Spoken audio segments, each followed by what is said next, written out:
Happy Monday, team. A few things happening this week. Tomorrow, Tuesday morning at 10 o'clock, we have a 1 hour CE that's going to focus on farming, marketing with title, your big, huge toolbox from Independence Title. Michelle Crinklaw will be here.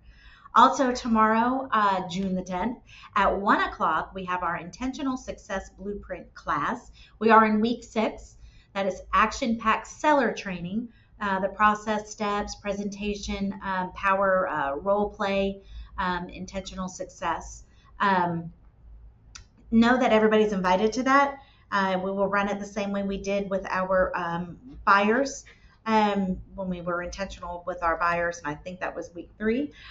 Anyway, so we'll run it the same way, and we'll have some good takeaways and some good functioning pieces there for that course. Let's also talk about this Wednesday. Wednesday is a must-attend Mastering the Market Wednesday, June the 11th at 10 o'clock.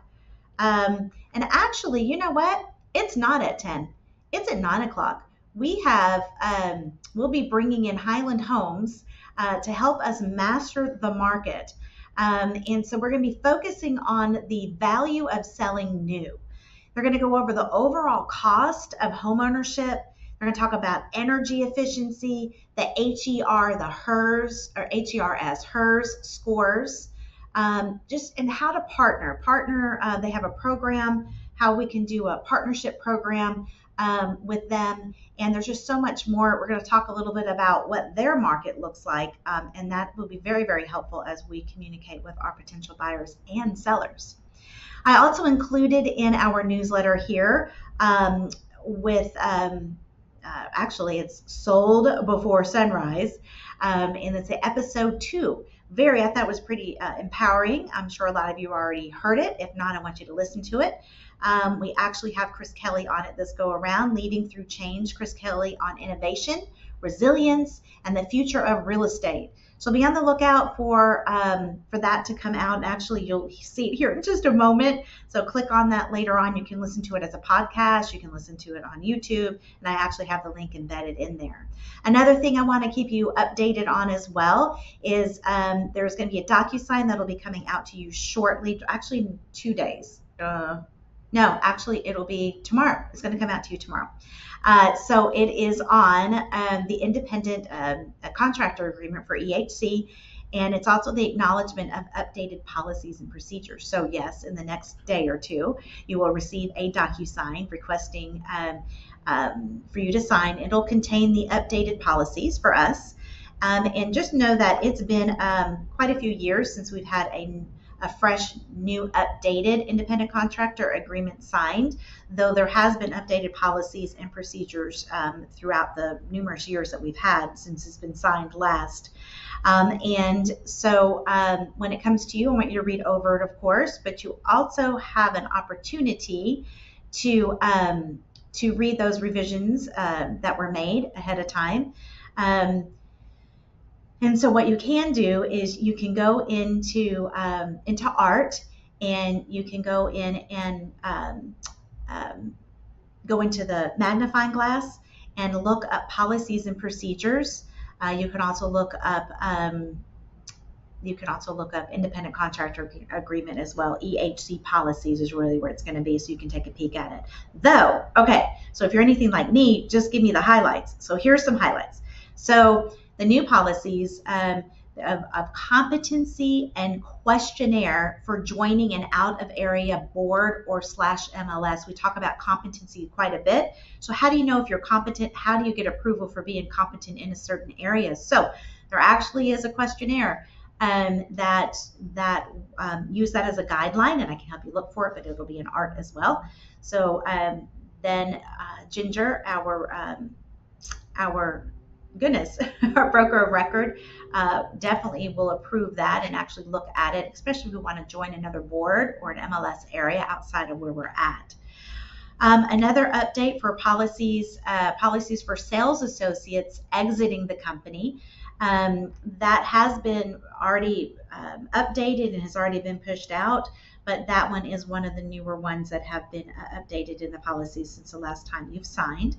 Policies and guidelines added a paragraph regarding AI, artificial intelligence. E&O, errors and omissions, release of liability plan and policy has been updated.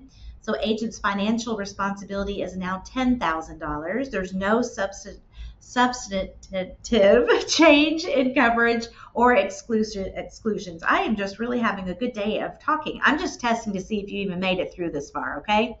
So there really hasn't been any coverages haven't changed or anything like that, though the 10,000 is now what that responsibility would be. Property management and leasing properties. Well, the change reflects now an updated referral fee. I will be adding that into a visual as well for you into this newsletter so you can see how much that is. You get updated referral fees and what that looks like when referring in to property management.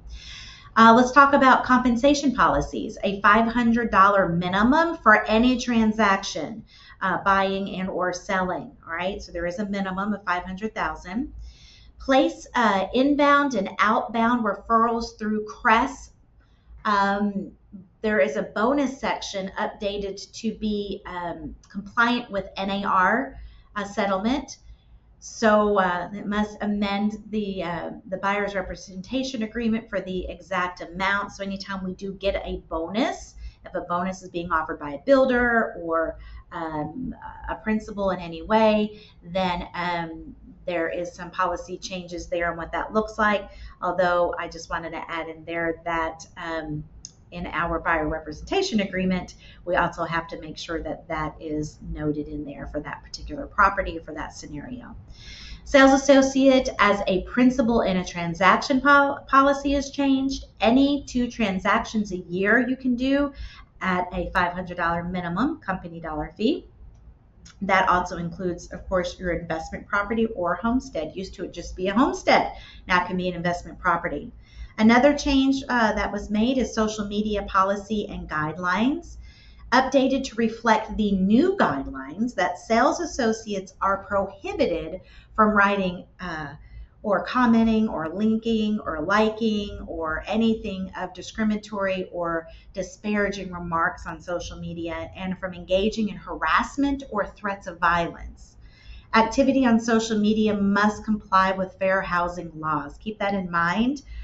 We do see that a lot across the board on different platforms, that people in our industry just have to be really careful what we're saying out there because they can come back and bite you. All right, so those were some quick updates, little highlights. There's some other great information in the newsletter. Read through it. If you have any questions, please let me know. We're here for you. All right, thanks.